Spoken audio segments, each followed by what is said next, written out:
하늘의 예배입니다. 본문 읽어보니까 난해하지요. 네, 그냥 읽으면은 이해가 잘 되지 않습니다. 오늘 함께 이 요한계시록 4장의 말씀을 한번 깊이 있게 나눠 보겠습니다. 자, 우리 한번 PPT 일단 보여주십시오. 자, 여러분, 지금 요한계시록 4장은요 천상교회의 모습을 설명하고 있습니다. 여러분, 교회는요 두 가지가 있습니다. 천상교회가 있고요, 지상교회가 있습니다. 천상교회와 지상교회를 통해서 교회에 대한 전체적인 틀을 파악할 수 있는데요, 여러분, 이 천상교회와 지상교회는 같으면서도 굉장히 다른 교회입니다. 한번 써볼까요? 천상교회 그리고 지상교회. 1번 문제입니다. 자, 천상교회는요 하늘에 있는 교회입니다. 하늘에 있는 교회. 아까 나왔죠? 보십시오. 4장 1절에 이 일 후에 내가 보니 하늘에 열린 문이 있는데, 이 말 자체가 하늘나라에 있는 어떤 이제 교회의 모습을 보여주는 것입니다. 지상교회는 어디 있을까요? 지상에 있겠죠? 땅에 있습니다. 땅. 우리가 지금 발 딛고 있는 이 교회가, 이 공동체가 지상교회입니다. 네. 그런데 둘 다 예배하는 곳입니다. 교회는 예배하는 곳이잖아요. 예배의 모습들이 표현된 겁니다. 지금 우리가 뭐하고 있죠? 지상교회에서 예배하는 중이죠. 똑같이 예배하는 곳입니다. 예배하는 곳. 보이시는지 화면 잘 보이네요. 그리고 교회의 머리는 누구실까요? 예수 그리스도죠. 천상교회의 머리도 보좌에 앉으신 이라고 나와 있지만 결국 누구를 말씀하는 걸까요? 바로 예수 그리스도를 말씀하시는 겁니다. 예수님이 머리 되신다. 지상교회도 동일하게 예수님이 머리 되십니다. 네. 그래서 다른 지역이 있지만 같은 목적을 갖고 있는 곳이고, 같은 머리 대신 예수님이 다스리시는 곳입니다. 여기까지는 똑같은데요, 또 달라요. 일단 위치도 다르지만 천상교회는요 완전한 곳입니다. 완전한 곳. 거기에는 흠도 없고 점도 없고 어떤 분쟁이나 다툼 없는 곳, 완전한 곳, 그곳이 바로 천상교회입니다. 결국 천국을 이야기하는 것이죠. 천국에는요 다툼 있을까요? 시기 질투 있을까요? 눈물이 있을까요? 그런 게 없는 것입니다. 기쁨과 감사와 찬송이 있는 곳, 바로 천상교회, 사실 천국을 말하는 겁니다. 자, 이제 지상교회입니다. 지상교회는 완전한 곳일까요? 아니요, 불완전한 곳이 불완전한 곳. 예배를 드리고요, 예수님을 머리로 고백하지만 다툼이 있습니다. 시기 있습니다. 질투 있습니다. 막 시험 듭니다. 어려움 당합니다. 왜? 지상에 한계가 있다는 것이죠. 불완전한 교회, 불완전한 교회. 그래서 이 천상교회를요 다른 말로 말해서 승리한 교회라면, 승리한, 이미 승리했다, 완전한 승리를 누리는 교회입니다. 그런데 지상교회는요 아직 전쟁 안 끝났어. 치열하게 다다다다다다 총 쏴면서 막 전선이 물러섰다가 또 고지를 접목했다가 아직 전쟁 중임, 전쟁 중. 그래서 에베소서에도 보면 우리가 뭐라고 하죠? 그리스도의 군사라고 하죠. 군사는 병사된 자는 자기 생활에 얽매이지 않고 끝까지 싸워 전쟁하여서 이기는 그 과정 중에 있다는 거죠. 그래서 이 지상교회는요 과정 중에 과정 중.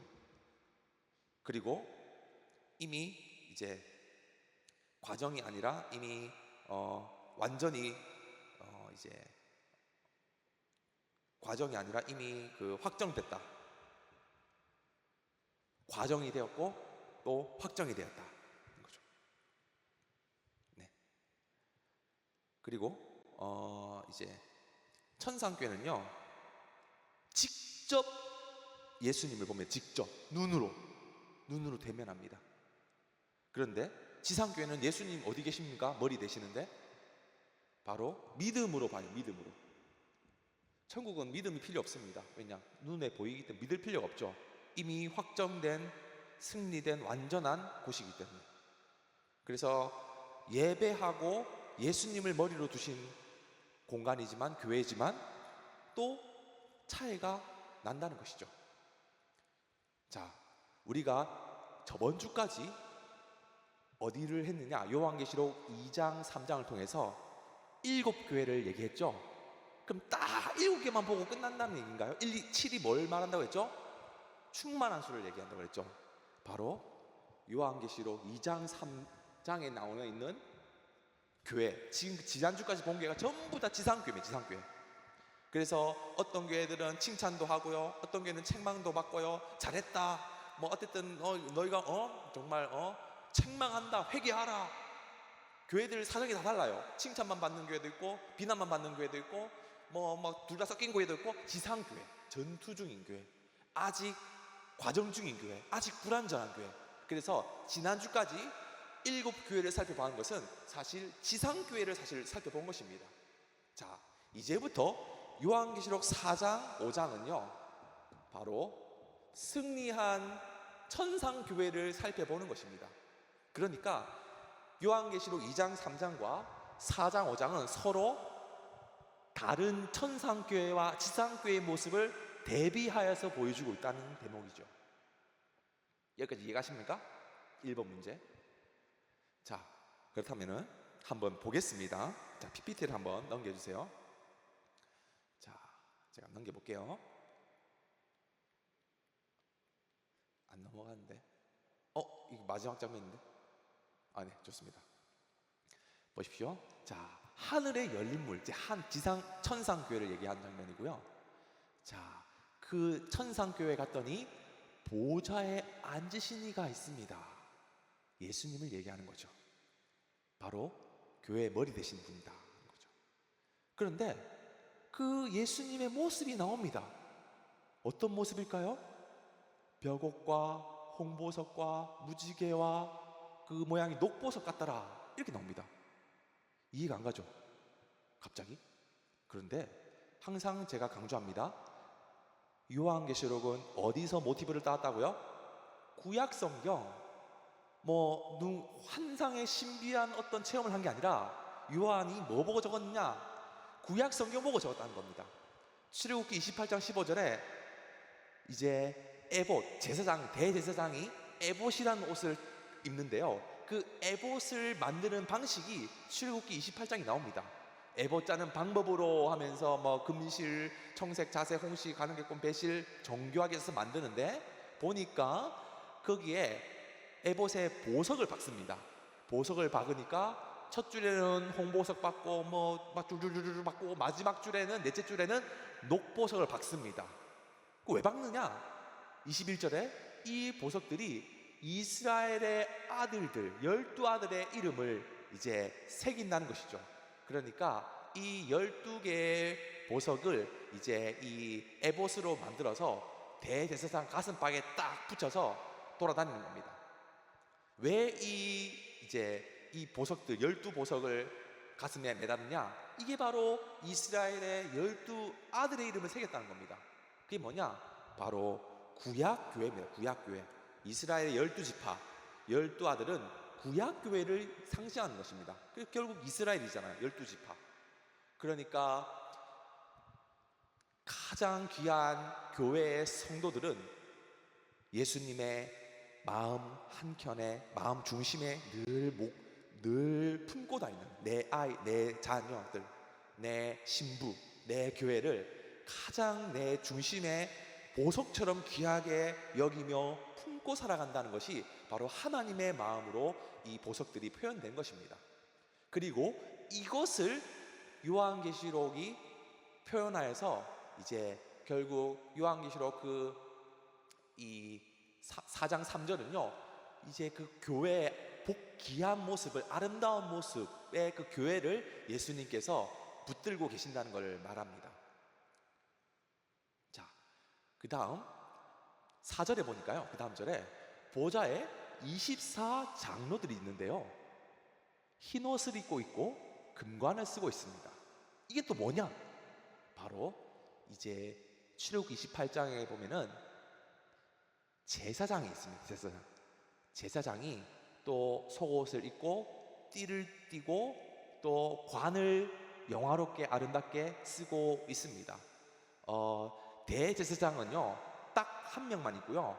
그 밑에 또 제사장들 24 제사장들이 있습니다. 그 사람들은 대제사장을 섬기는 위치에 있습니다. 그러면서 흰 옷을 입고 관을 쓰고 띠를 띠고 있는 것이죠. 그럼 왜 하필 24냐? 24. 이것도 역시 이제 교회를 상징하는데, 구약 교회가 12지파라 그랬죠. 야곱의 12아들 12지파. 그런데 구약 교회만 있는 게 아니죠. 신약 교회 되지 않습니까? 신약 교회. 신약 교회는 예수님의 12제자로 대변됩니다. 그래서 구약의 12지파와 신약의 12제자 합치면 뭘까요? 얼마가 됩니까? 24가 되죠. 그러니까 24 장로는 구약교회 12지파와 신약교회 12제자가 서로 합쳤다는 겁니다. 그럼 이게 뭐냐? 결국에는 온 교회, 구약 신약을 통틀어 모든 믿는 사람들의 모임을 바로 24 장로로 대변하고 있는 것입니다. 이해가십니까?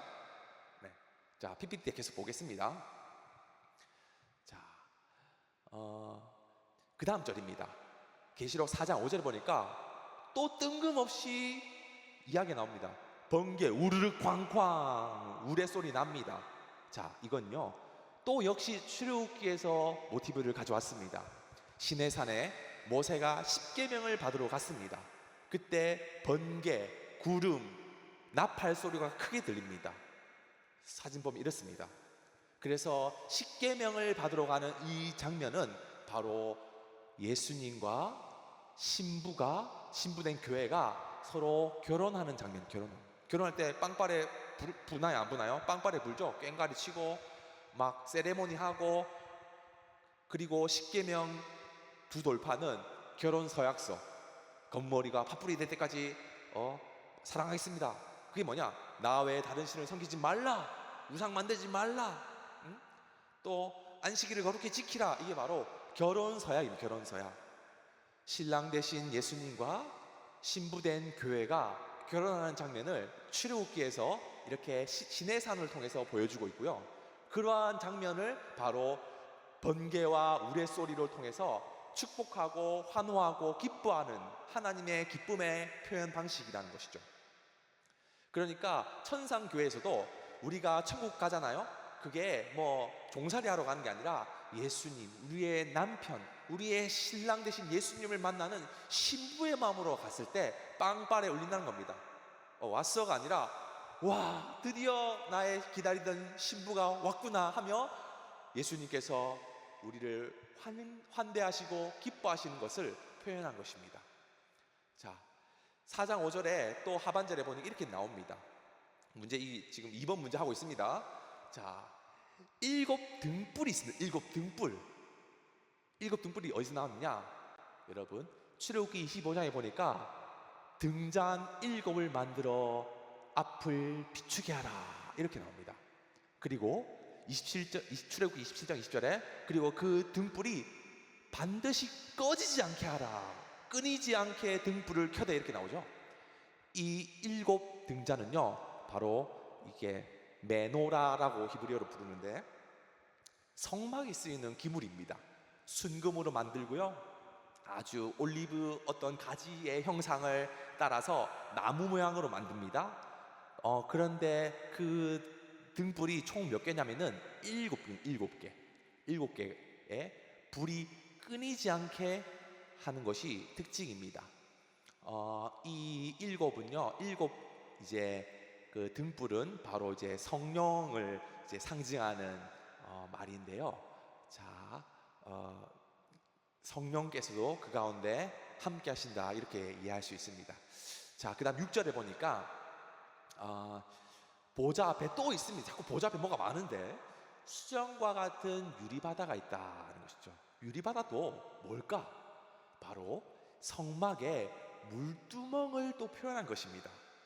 성막에 금촛대가 있고요, 또 물두멍이 있는데 요한계시록도 동일한 어떤 모티브를 사용합니다. 제가 AI로 유리바다 그려줘 했더니 이렇게 그려줬어요. 이게 유리바다인지 아닌지 모르겠는데 하여간 아주 아름답고 예쁘고 투명한 바다를 이제 볼 수 있을 것입니다.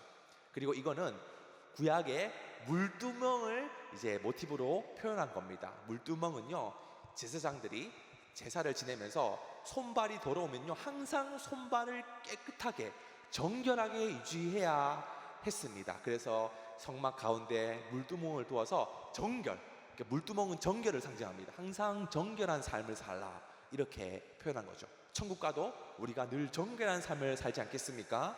그것을 바로 유리바다로 표현하는 것입니다. 자, 그런데 유리바다만 있으면 되는데 또 있습니다.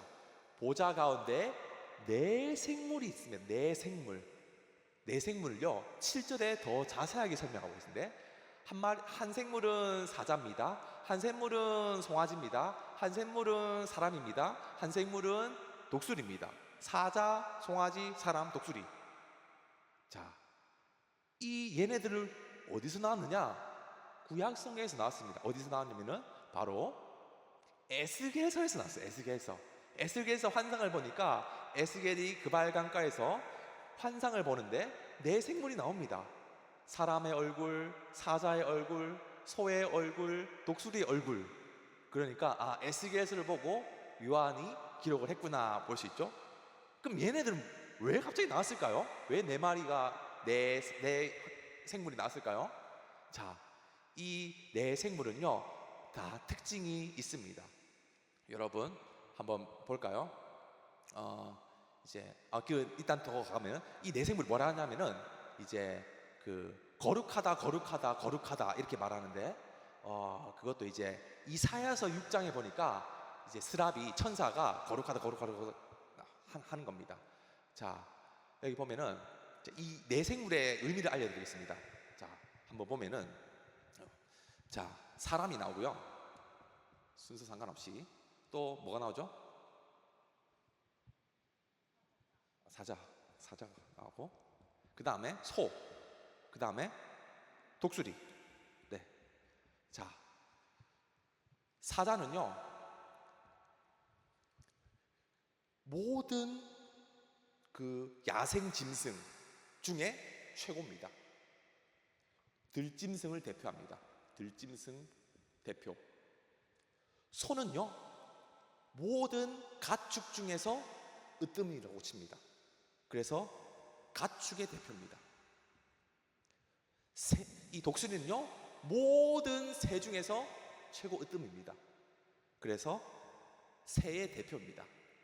사람은요 모든 피조물 중에서 최고 으뜸입니다. 그래서 모든 피조물의 대표입니다.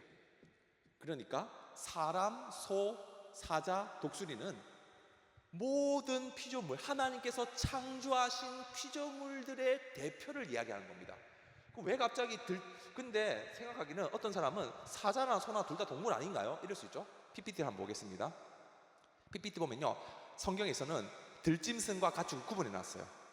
보면은 여기 보면은 보십시오.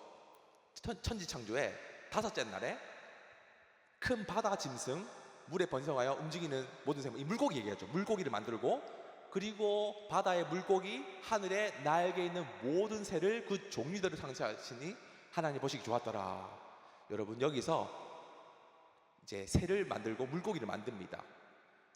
그런데 그 다음 절에 보니까 땅의 짐승을 그 종류대로, 가축을 그 종류대로, 땅에 기는 모든 것을 그 종류대로 마시니, 이렇게 보면 땅의 짐승들이 바로 들짐승을 이야기하는 들짐승. 그런데 구분하여서 가축을 또 따로 지정을 했습니다. 소, 돼지, 닭, 우리가 먹는 가축들 따로 구분해 놨습니다.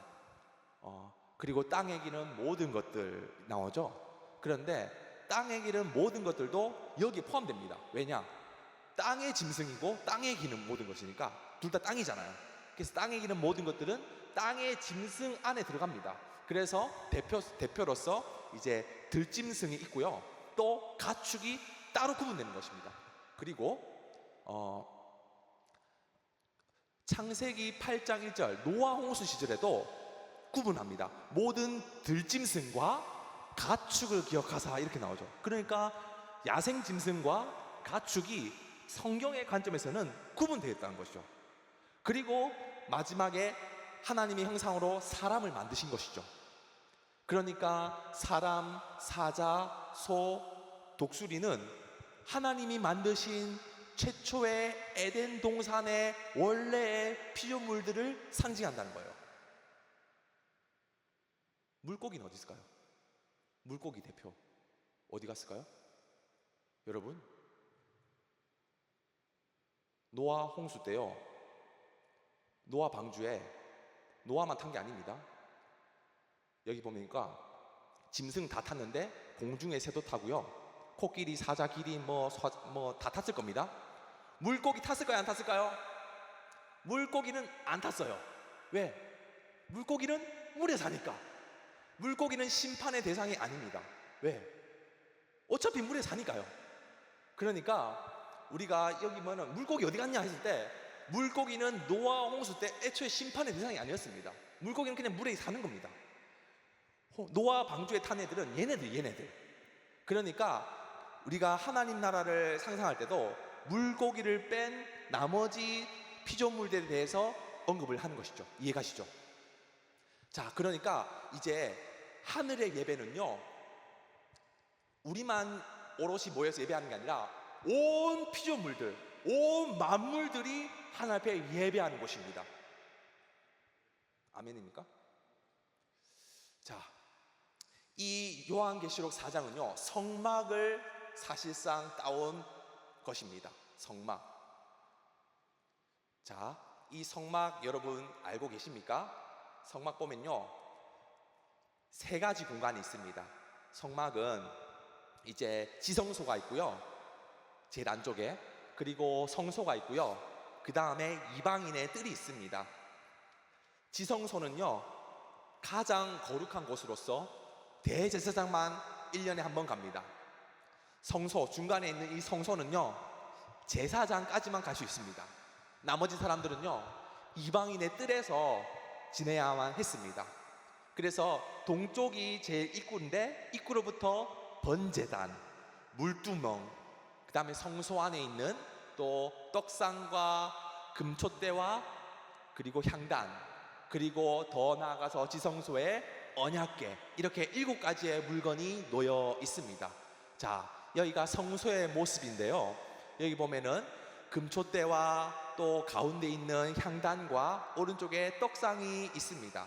여기 보면 떡상은요 또 12개입니다. 12개. 구약교회를 상징하죠.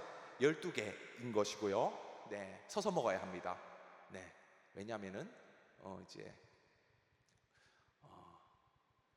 구원의 긴급성을 얘기하는 것인데, 네, 다음에 설명하고요. 향단입니다. 향단.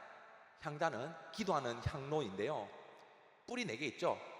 동서남북 열방을 상징하고요, 끝에 피가 묻어 있습니다. 어린 양의 피. 그리스도의 보혈로 열방을 치유했다는 것입니다. 그 다음 그 앞에 또 그룹이 있습니다. 그룹들, 이 장막이 있는데 그 안에 그룹이 있습니다. 왜냐? 그 안에는요 에덴 동산에 거룩한 장소가 있기 때문에 천사가 두루도는 불칼을 두어서 그 지키고 있는 중입니다. 못 들어갑니다. 지금은. 그래서 창세기 3장을 상징하는 것이고요, 천사가 에덴 동산을 지키고 있는 모습. 그 안에 근데 이제 예수님이 이제 휘장을 찍고, 그것은 천사가 두루도는 불칼로 에덴의 입구를 막고 있을 때 그리스도의 십자가가 위에서부터 아래로 휘장을 찍고 새롭고 산 길이 되어 주시니 예수님을 통해서 우리는 하나님 나라에 나아갈 수 있다, 이렇게 이해할 수 있는 것입니다. 그래서 히브리서 10장 20절에 보니까 그 길은 우리를 위하여 휘장 가운데 열어놓으신 새로운 살 길이요 휘장 그의 곧 육체니라, 이렇게 나오죠. 여러분, 그 안에 뭐가 있을까요? 바로 언약궤가 있어요. 언약궤. 바로 하나님의 임재를 상징하는 곳입니다. 그래서 그 언약궤는 뭐가 지키고 있죠? 천사가 지키고 있습니다. 한번 가까이 가볼까요? 그래서 시은자, 언약궤. 시은자는 언약궤의 뚜껑입니다. 네, 은혜를 베푸는 자리라고 해서 시은자고요. 언약궤 안에 이제 모세, 아론의 지팡이와 만나 항아리와 십계명 두 돌판이 있죠. 네. 그래서 이방인의 뜰, 성소, 지성소 점점 갈수록 거룩해지고 있습니다. 인증샷 갔다 왔습니다. 자, 이 성막은요, 성막 그냥 딸랑 있는 게 아니라 그 주위를 통해 므라리, 아론, 게르손, 고앗이라는 제사장 지파, 레위 지파 사람들이 먼저 진을 치고 있습니다. 동서남북으로. 그리고 그 레위 지파 바깥으로 뭐 이제 유다 지파, 무슨 뭐 므낫세 지파, 나머지 지파들이 세 지파씩 이렇게 둘러싸고 있는 것이죠. 성막이 가장 하나님의 임재를 상징하고, 그리고 제사장, 그 다음에 나머지 지파, 거룩이 점점 이렇게 퍼져 나가는 것입니다.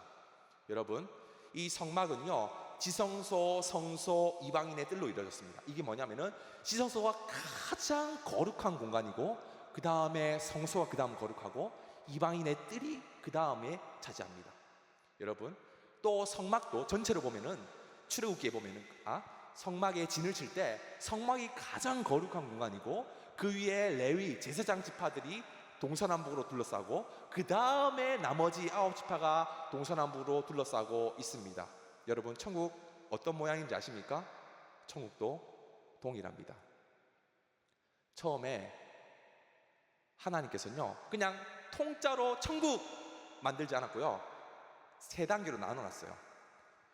창세기 2장 8절에 여호와 하나님이 동방의 에덴에 동산을 창설하시고, 그러니까 동방에 에덴이 있고요, 그 안에 동산이 따로 있다는 거예요. 그 에덴 동산 통으로 끝나는 게 아니라 동방의 에덴이라는 공간 안에 동산을 창설하시고, 거기에 사람을 두시고, 거기에 동산 중앙에 생명나무와 선악을 알게 하는 나무를 두셨다는 것이죠. 그리고 동방의 에덴으로부터 쫓겨나서 세상에 아담과 하와가 농사짓고 애 낳을 때 아프며 배 아프며 살아가는 이 오늘날의 세상으로 연결됩니다. 그러니까 이 하나님의 나라도 점진적으로 그 공간의 정도가 틀리다는 거예요. 하나의 통일된 공간이 아니라 하나님의 임재를 더 추구할 수 있는 그 공간에서부터 퍼져나가는 형태입니다. 성막이 그렇고, 성막의 진이 그러한 모습이고, 우리가 앞으로 나아갈 하나님의 나라가 이러한 형태로 되어 있다는 것을 보여주고 있습니다. 그리고 오늘 이 천상교회의 모습도 결국에는 이 모습들이 이 성막과 또 이 성막 진의 모습을 띈 형태로 우리가 요한이 설명해 주고 있다는 거예요. 자, 뭐 할까요? 그래가지고 알겠어요? 거기서 뭐 합니까? 한번 마지막 절이 오늘 이제 다 끝났어요. 마지막 11절입니다. 같이 한번 읽어보겠습니다. 시작. 우리 주 하나님이여, 영광과 존귀와 능력을 받으시는 것이 합당하오니 주께서 만물을 지으신지라 만물이 주의 뜻대로 있었고 또 지심을 받았나이다 하더라. 거기서 세세토록 하나님을 예배하는, 온 만물이 하나님을 예배하는 공간, 로마서 11장 36절에 만물이 주에게서 나오고 주로 말미암고 주께로 돌아갑니다. 그에게 영광이 세세 있을지어다. 아멘. 사람이 믿는 사람만 주께로 돌아가고 말미암고가 아니라 모든 하나님 주신 피조물들이 하나님을 예배하고 찬송하고 높이는 그곳, 그것이 바로 우리가 꿈꾸는 나라입니다. 여러분, 우리가 예배할 때 어떤 마음이십니까? 지금 찬양과 말씀과 기도로 나가는 이 예배 시간이 여러분들에게 어떤 시간입니까? 여러분, 이 성경에 의하면요, 우리가 드리는 이 지상교회의 예배 시간은요, 천국을 경험하는 시간입니다. 믿으십니까? 아, 지루해, 아, 따분해 하는 시간이 아니라는 것입니다. 우리가 하나님 나라를 누리는 최고의 어떤 시간은요, 바로 예배하는 시간입니다. 천국 가면 우리 뭐 할까요? 예배합니다. 예배. 언제까지요? 영원토록. 그 예배의 시간이 부분적으로나마 조금 불완전하나마 조금 치열한 어떤 전투의 모습을 띠나마 우리는 천국을 누리고 경험하는 시간이라는 것입니다. 여러분 믿으십니까? 그래서 우리가 이 예배, 천국의 모습을 통해서 우리가 이 지상교회에서 어떠한 마음과 어떠한 자세와 어떠한 태도로 나아가야 할지를 보여주고 있습니다. 예배하는 자를 우리 주님은 찾으십니다. 지금도 사람들은 이 로마 시대 때는요, 하나님 예배하는 그런 환경 아닙니다. 제우스, 로마 황제, 온갖 우상들을 예배하는 시대 가운데 하나님을 예배한다? 그것은 목숨 거는 일이었습니다. 그럼에도 이 초대교회 사람들은 하나님을 예배하고 예수님을 찬송하는 일을 목숨 걸고 나아갔습니다. 왜냐? 그것이 바로 우리가 존재하는 목적이기 때문입니다. 우리가 살아가는 이유, 존재하는 목적, 바로 하나님을 예배하기 위해서입니다. 하나님은 우리를 예배하는 자로 만드셨습니다. 마땅히 우리는 예배해야 합니다. 언제까지요? 영원토록. 그래서 우리가 이 예배를 기뻐하고 사모하고 예배 가운데 하나님의 놀라운 임재를 경험하는 저희들의 모든 인생 되시기를 바랍니다. 아멘. 자, 우리 함께 예배합니다. 우리 함께 찬양하면서